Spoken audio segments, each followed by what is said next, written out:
Like کریں، subscribe کریں، bell icon کو دبائیں تاکہ ہماری ویڈیو سب سے پہلے آپ کے پاس پہنچ سکے۔ قرآن مقدس میں رب قدیر جل جلالہ نے ارشاد فرمایا یا ایھا الذین آمنوا ادخلوا فی السلم کافہ، اے ایمان والو اسلام میں پورے داخل ہو جاؤ۔ قرآن ایمان والوں سے یہ تقاضا کرتا ہے کہ ایمان جن کے پاس موجود ہے ان کی زندگی ایسی نہیں ہونی چاہیے کہ چند چیزیں تو اسلام کی وہ اپنائیں اور چند چیزیں غیروں کی اپنائیں، بلکہ پروردگار جل جلالہ کا تقاضا یہ ہے اور اس کی کتاب کا ڈیمانڈ یہ ہے کہ اگر تم نے محمد عربی صلی اللہ علیہ وسلم کی محبت کا دم بھر لیا ہے اور ان کی غلامی کو قبول کر لیا ہے تو اب کسی بھی طریقے کو تمہیں اپنی زندگی کے اندر نافذ نہیں کرنا، بلکہ تمہارا مقصد، تمہارا منشا اور تمہاری زندگی کے اٹھنے والا ہر قدم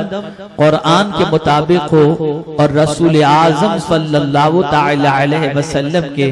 فرمان کے عین مطابق ہو۔ اب آپ دیکھیں رحمت عالم نور مجسم صلی اللہ تعالی علیہ وسلم نے لوگوں کو آغوش اسلام میں لانے کے لیے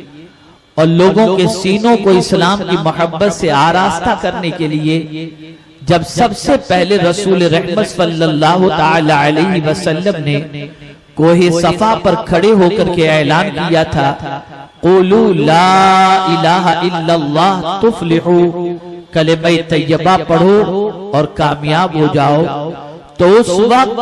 اس زمانے کے لوگوں نے پیغمبر رحمت صلی اللہ علیہ وسلم سے ڈیمانڈ کیا تھا، تقاضا کیا تھا کہ اے محمد صلی اللہ تعالی علیہ وسلم آپ جس رب کی طرف ہمیں بلا رہے ہیں اور جو دعوت توحید آپ پیش کر رہے ہیں، آپ کی دعوت اپنی جگہ پر اگر سچی ہے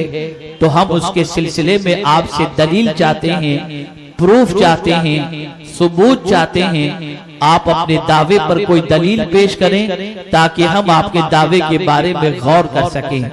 پیغمبر رحمت صلی اللہ تعالی علیہ وسلم اللہ کے آخری نبی بن کر کے جلوگر ہوئے تھے۔ اس وقت رسول اعظم صلی اللہ تعالی علیہ وسلم چاہتے تو دلیل کے طور پر رسول گرامی وقار صلی اللہ تعالی علیہ وسلم چاند کے دو ٹکڑے کر کے دکھا دیتے، ڈوبے ہوئے سورج کو پلٹا کر دکھا دیتے، لیکن دلیل طلب کرنے والوں کو رسول گرامی وقار صلی اللہ تعالی علیہ وسلم نے وہ دلیل پیش فرمائی جو قیامت تک کے آنے والے مسلمانوں کے لیے آسانی بھی ہو جائے اور پاسیبل بھی ہو جائے۔ تو رسول اعظم صلی اللہ تعالی علیہ وسلم نے دلیل طلب کرنے والوں سے ارشاد فرمایا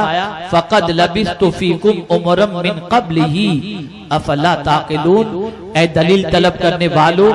آج میں تمہارے سامنے ایک دعوت لے کر کے حاضر آیا ہوں اور میں تمہیں اسلام کی طرف بلا رہا ہوں، توحید کی دعوت دے رہا ہوں، اور تم مجھ سے دلیل مانگ رہے ہو کہ میری دعوت اور میرا دعویٰ اگر سچا ہے تو میں کوئی دلیل پیش کروں تو سن لو، میرے دعوے کی سب سے بڑی دلیل کوئی اور نہیں ہے، میرا اپنا وجود ہے اور 40 سال سے میں اپنی زندگی تمہارے درمیان گزار رہا ہوں۔ اگر میری زندگی کا کوئی ایک لمحہ بھی داغدار ہو تو میری دعوت کو ایکسپٹ مت کرنا،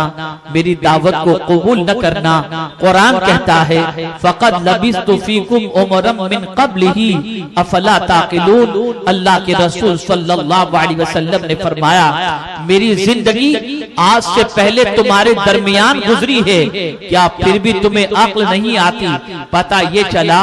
اسلام کی سب سے بڑی دلیل کے طور پر پیغمبر اعظم صلی اللہ علیہ وسلم نے اپنے وجود کو پیش فرمایا، اپنی ذات کو پیش فرمایا، اپنے آپ کو پیش فرمایا اور بتا دیا کہ اسلام کو اگر سمجھنا ہو اور اسلام کی حقانیت کو سمجھنا ہو تو میرے وجود کو دیکھو، میری زندگی کو دیکھو، میری صبح شام کو دیکھو، میری فیملی لائف کو دیکھو، میرے تجارت کے اصول کو دیکھو، میرے پڑوسیوں کے حقوق ادا کرنے کو دیکھو، میرے انسانوں کے ساتھ کے سلوک کو دیکھو۔ جب تم میری زندگی کا مشاہدہ کرو گے تو تمہیں کوئی زندگی کا لمحہ داغدار نظر نہیں آئے گا، بلکہ زندگی کا میرا ہر لمحہ ایسا ہوگا جس لمحے کو دیکھنے کے بعد تمہارا ضمیر پکار اٹھے گا جب یہ ایسا ہے تو اس کی دعوت غلط نہیں ہو سکتی، اس کا پیغام غلط نہیں ہو سکتا۔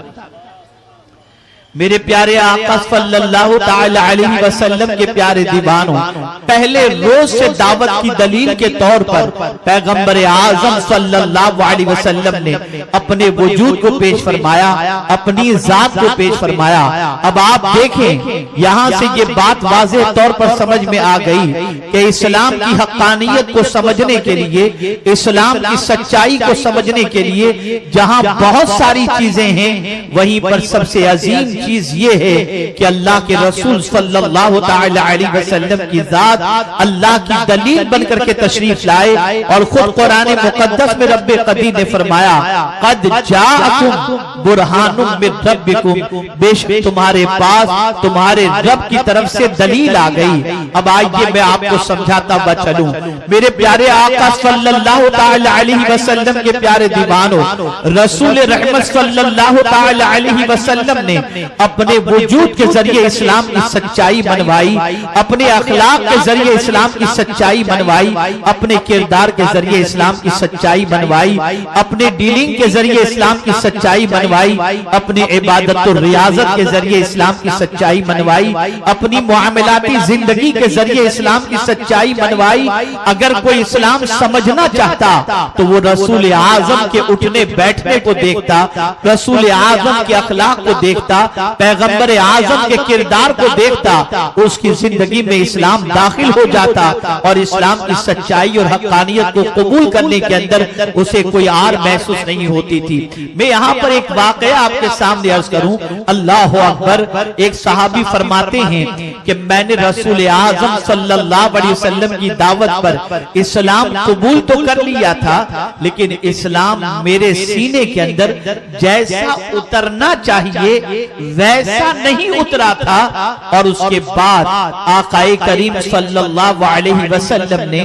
ایک مرتبہ سفر کا ارادہ فرمایا، قافلے کے ساتھ جانے کا ارادہ فرمایا، مجھے بھی ساتھ جانے کا اتفاق ہوا۔ وہ صحابی فرماتے ہیں میں رسول اعظم صلی اللہ علیہ وسلم کے ساتھ سفر پر روانہ ہوا۔ سفر سے واپسی پر ایک جگہ پر ہم نے پڑاؤ ڈالا، حضور کے ارشاد پر ہم وہاں پر بیٹھے، ہم نے خیمے نصب کیے، اور اس کے بعد پیغمبر اعظم صلی اللہ علیہ وسلم بھی ایک جگہ پر تشریف رکھتے ہیں، اور اس کے بعد رسول اعظم صلی اللہ علیہ وسلم کے صحابہ اپنے اپنے کاموں میں مصروف ہو گئے۔ کوئی آٹا گوندنے میں لگ گیا، کوئی پانی کے انتظام میں لگ گیا، کوئی پیاز کاٹنے میں لگ گیا، کوئی الگ کام میں لگ گیا، کوئی الگ کام میں لگ گیا، سب کھانے پینے اور آرام کی تیاری میں لگ گئے۔ جب پیغمبر اعظم صلی اللہ علیہ وسلم کو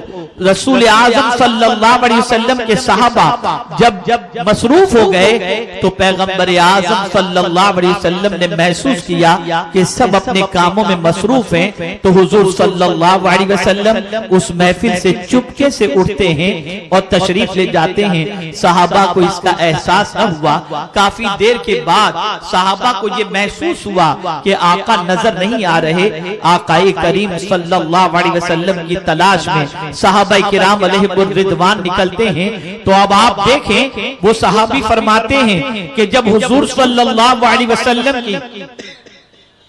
تلاش میں ہم نکلے تو کیا دیکھتے ہیں؟ آقائے کریم صلی اللہ علیہ وسلم دور سے اپنے کاندھے پر لکڑیوں کی گٹھڑی لے کر تشریف لا رہے ہیں۔ اللہ اکبر! صحابہ نے یہ منظر دیکھا، پیغمبر اعظم صلی اللہ علیہ وسلم کی طرف دوڑ پڑے اور عرض کرنے لگے، یا رسول اللہ صلی اللہ تعالی علیہ وسلم، آپ نے یہ زحمت کیوں فرمائی؟ اگر حضور حکم فرماتے تو ہم لکڑیاں کاٹ دیتے، سرکار یہ لکڑیوں کا بوجھ ہمیں عطا فرما دیں۔ اور صحابہ کرام نے حضور کے کاندھے سے لکڑیاں اپنے کاندھوں پر لے لی۔ اللہ اکبر! اب وہ صحابی جو سرکار کے ہاتھوں پر اسلام قبول کیے تھے، وہ کہتے ہیں کہ اسلام میرے سینے میں صحیح معنوں میں نہیں اترا تھا، لیکن جیسے ہی حضور کے اس کیریکٹر کو میں نے دیکھا کہ سید الانبیاء ہو کر جن کا ایک قدم فرش پر تو دوسرا قدم عرش پر ہے، اس کے باوجود بھی سرکار اپنے کاندھے پر لکڑیوں کی گٹھڑی لا کر کے اپنے اخلاق کا مظاہرہ پیش کرتے ہیں، تو میرے سینے میں اسلام اس طرح سے گھر کر گیا کہ اب جان تو جا سکتی ہے، اسلام میرے سینے سے کبھی نکل نہیں سکتا ہے۔ پتہ یہ چلا آقائے کریم صلی اللہ علیہ وسلم نے اسلام کی سچائی اور حقانیت کو اپنے کردار کے ذریعے منوایا، اسلام کی سچائی کو اپنے اخلاق کے ذریعے منوایا۔ یہ بات اچھی طرح سے ذہن میں محفوظ کر لیں کہ اسلام کو منوانے کے لیے رسول اعظم صلی اللہ علیہ وسلم نے اپنے اخلاق کو پیش کیا۔ جانتے ہیں جس طریقے سے آج کے زمانے کے اندر مسلمانوں پر چارج لگایا جاتا ہے کہ مسلمان ٹیررسٹ ہیں، مسلمان دہشت گرد ہیں، مسلمان اس طریقے سے ٹیررزم کو پھیلاتے ہیں، آپ جانتے ہیں اس زمانے میں بھی میرے آقا صلی اللہ تعالی علیہ وسلم کے ماننے والوں پر یہ الزام لگایا جاتا تھا کہ مسلمان ٹیررسٹ ہیں، رسول اعظم کے صحابہ دہشت گرد ہیں، لیکن آقائے کریم صلی اللہ علیہ وسلم نے اس زمانے میں اس کا جواب کس طریقے سے دیا؟ آپ جانتے ہیں جس محلے سے کوئی الیکٹرونک میڈیا کا دور نہیں تھا، پرنٹ میڈیا کا دور نہیں تھا، سوشل میڈیا کا دور نہیں تھا کہ ادھر اعتراض اٹھا اور ادھر فوراً کوئی جواب وائرل کر دیا گیا، نہیں، بلکہ وہ زمانہ ایسا تھا کہ ابھی قرآن مقدس بھی کتابی شکل کے اندر صحیح معنوں کے اندر جمع نہیں ہوا تھا۔ ایسی سچویشن میں اگر کسی بستی سے یہ آواز آتی کہ محمد عربی صلی اللہ علیہ وسلم کے ماننے والے دہشت گرد ہیں، تو سرکار کوئی لٹریچر پیش نہیں کرتے تھے، بلکہ اپنے کسی صحابی کو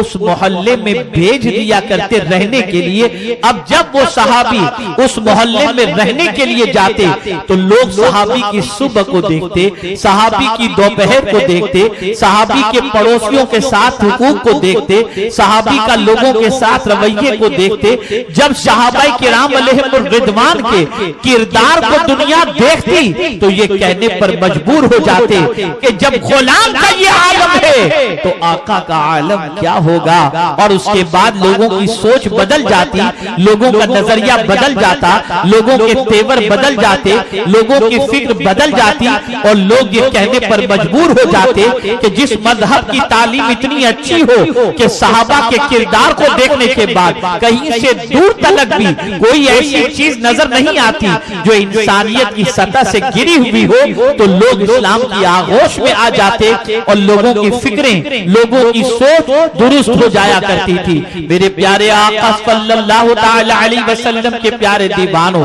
رسول اعظم صلی اللہ تعالی علیہ وسلم کے وصال کے بعد اسی طریقے سے سیدنا صدیق اکبر رضی اللہ تعالی عنہ نے اپنی ذات کو ایسا ہی رکھا کہ جسے اسلام سمجھنا ہوتا، جسے اسلام کی اسٹڈی کرنی ہوتی، اسلام کے بارے میں جاننا ہوتا، اسلام کے اخلاق کو سمجھنا ہوتا، اسلام کی تعلیم کو سمجھنا ہوتا، لٹریچر تک نہ بھی پہنچ پائے تو اس کے باوجود بھی جب وہ صدیق اکبر کی زندگی کو دیکھ لیتا، ان کی صبح کو دیکھتا، ان کی شام کو دیکھتا، ان کے کیریکٹر کو دیکھتا، ان کی ڈیلنگ کو دیکھتا، ان کی اخلاق کو دیکھتا، تو ان ساری چیزوں کو دیکھنے کے بعد اس کے دل کے اندر اسلام کی عظمتیں بیٹھ جایا کرتی تھی۔ اس لیے لیے کہ ظاہر سی بات ہے کہ آپ کسی کتاب سے تو آنکھیں بند کر سکتے ہو، لیکن کتاب کے حوالے سے، ان کتابوں کے حوالے سے آپ اپنی آنکھیں کیسے بند کریں گے جو بازار میں چلتی ہوئی کتابیں ہوں؟ صحابہ کا کردار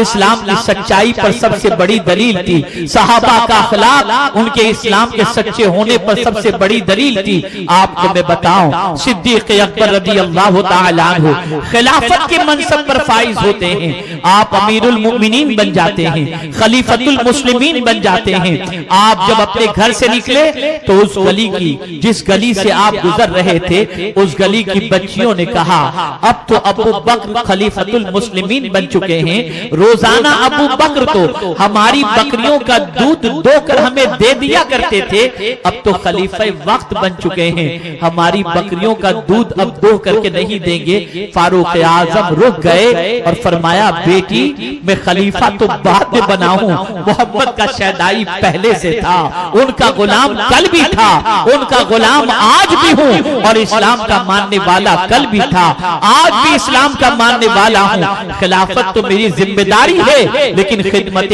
خلق یہ سب سے بڑا اسلامی پیغام ہے۔ بیٹیاں کبھی مجھے اس کام سے نہ روکنا، نہ کبھی مجھے اس طریقے سے تم کہنا۔ اور خلیفۃ المسلمین ہونے کے باوجود صدیق اکبر رضی اللہ تعالی عنہ ان کی بکریوں کا دودھ دو کر کے ان بچیوں کو عطا فرماتے ہیں۔ اب آپ سے میں پوچھنا چاہتا ہوں، جو خلیفۃ المسلمین ہو، جو امیر المؤمنین ہو، اس کے باوجود اپنے اخلاق کے ذریعے، اپنے کردار کے ذریعے، اپنی سچائی کے ذریعے اسلام کے حسن کو اس طرح سے بے نقاب کرتا ہو، دنیا اسلام کو سمجھنے کے لیے تیار بھی ہو جاتی ہے اور دنیا اسلام پر قربان ہونے کے لیے بھی آمادہ ہو جاتی ہے۔ آپ اسی طریقے سے دیکھیں، سیدنا صدیق اکبر رضی اللہ تعالیٰ عنہ کے بعد سیدنا فاروق اعظم کا دور آتا ہے۔ جانتے ہیں آپ سیدنا فاروق اعظم رضی اللہ المولا تبارک و تعالیٰ عنہ بھی اپنے وجود کو، اپنی ذات کو اس طریقے سے دنیا کے انسانوں کے سامنے پیش کرتے ہیں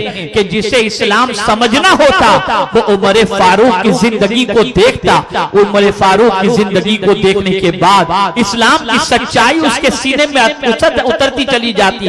آپ جانتے ہیں بیرون ملک کا ایک سفیر امیر المؤمنین فاروق اعظم سے ملنے کے لیے آتا ہے، شہر میں مدینے سے لوگوں سے پوچھتا ہے کہ مجھے تمہارے امیر المؤمنین سے ملنا ہے۔ لوگوں نے کہا امیر المؤمنین اس وقت بکریاں چرا رہے ہوں گے۔ اللہ اکبر، انہوں نے پتہ بتا دیا۔ لوگ وہ سفیر جو آیا ہوا تھا بیرون ملک کا سفیر تھا، عیسائی تھا، وہ گیا فاروق اعظم کی تلاش میں تو کیا دیکھتا ہے؟ ایک درخت کے نیچے چادر بچھی ہوئی ہے اور اس چادر کے نیچے وقت کا خلیفہ امیر المؤمنین خلیفۃ المسلمین وہاں پر آرام سے لیٹے ہوئے ہیں۔ نہ کوئی باڈی گارڈ ہے،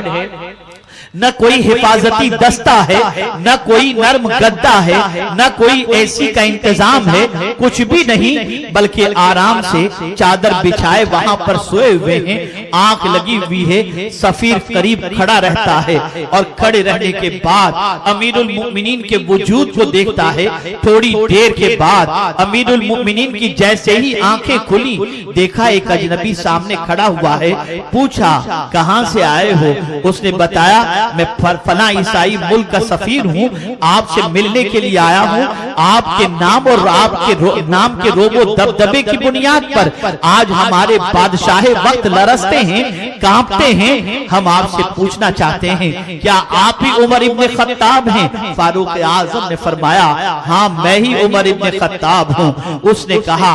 یہ بتائیے کہ ہمارے بادشاہوں کو پہروں کے اندر نیند نہیں آتی، باڈی گارڈ کے درمیان نیند نہیں آتی، اور نرم گدوں پر نیند نہیں آتی، حفاظتی دستے کے درمیان نیند نہیں آتی، لیکن آپ کیسے ہیں کہ آپ کا دبدبا اور آپ کا روب پوری دنیا کی باطل قوتوں کے دلوں پر ہے، اور آپ کو اس طریقے سے گرم ریت پر چادر بچھائے نیند آ گئی؟ آپ کو یہ نیند کیسے آ جاتی ہے؟ تاریخ کا وہ عظیم جملہ جو فاروق اعظم نے فرمایا تھا اسے ذہن میں محفوظ کر لو۔ اللہ اکبر، امیر المؤمنین فرماتے ہیں جو لوگوں پر حکومت کرتا ہے اسے نرم گدوں پر نیند نہیں آتی، لیکن جو لوگوں کی خدمت کرتا ہے اسے گرم ریت پر بھی نیند آ جایا کرتی ہے۔ میں حاکم نہیں ہوں، میں تو خادم ہوں، اس وجہ سے میں لوگوں کی خدمت پر معمور ہوں اور میں خدمت کرتا ہوں، مجھے سکون کی نیند آ جاتی ہے۔ پتہ یہ چلا جب کوئی خدمت کرتا ہے اسے سکون کی نیند مل جایا کرتی ہے۔ اب اس زمانے میں کسی کو اسلام سمجھنا ہوتا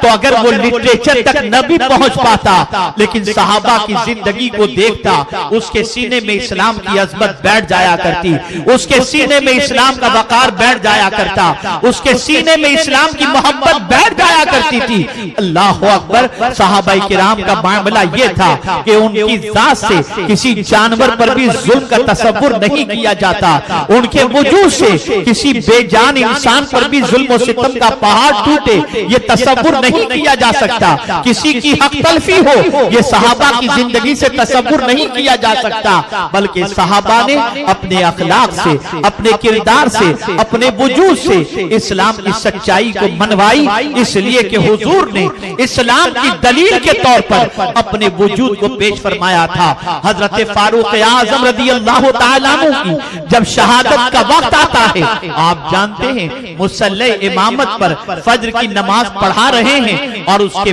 بعد فاروق اعظم پر حملہ ہوتا ہے اور اسی عالم کے اندر مصلی پر وہ گر جاتے ہیں۔ حضرت عبد الرحمن ابن عوف رضی اللہ تعالیٰ عنہ نے باقی رکعتیں مکمل فرمائی، عمر فاروق رضی اللہ تعالیٰ عنہ کو ان کے دولت قدے میں لے جایا گیا، لیکن جب فاروق اعظم کو ہوش آیا، مسلمانوں آج کی پوری گفتگو آپ کے ذہن میں محفوظ ہو یا نہ ہو لیکن یہ جملہ زندگی بھر کے لیے محفوظ کر لینا، فاروق اعظم رضی اللہ تعالیٰ عنہ نے جب زخموں سے نڈھال ہونے کے بعد جب ہوش میں آتے ہیں تو پہلا سوال پوچھتے ہیں، مجھے یہ بتاؤ مجھ پر حملہ کرنے والا کوئی مسلمان تو نہیں تھا؟ لوگوں نے کہا نہیں، مجوسی تھا۔ فاروق اعظم نے کہا اللہ تیرا شکر ہے۔ لوگوں نے کہا حضور یہ تو بتائیے کہ آپ ایسے عالم میں بھی مسلمان کے بارے میں سوچتے ہیں؟ جواب میں ارشاد فرماتے ہیں اگر خدا نخواستہ کوئی مسلمان مجھ پر حملہ آور ہوتا تو مجھے قتل کرنے کے عوض کے اندر وہ جہنم میں چلا جاتا، اور عمر یہ گوارا نہیں کرتا کہ اس کی وجہ سے کوئی مسلمان جہنم میں چلا جائے۔ آپ اندازہ لگائیں یہ فکر تھی صحابہ کی، یہ رسول اعظم سے ملی ہوئی فکر تھی۔ ہماری ویڈیو کو لائک شیئر ضرور کریے۔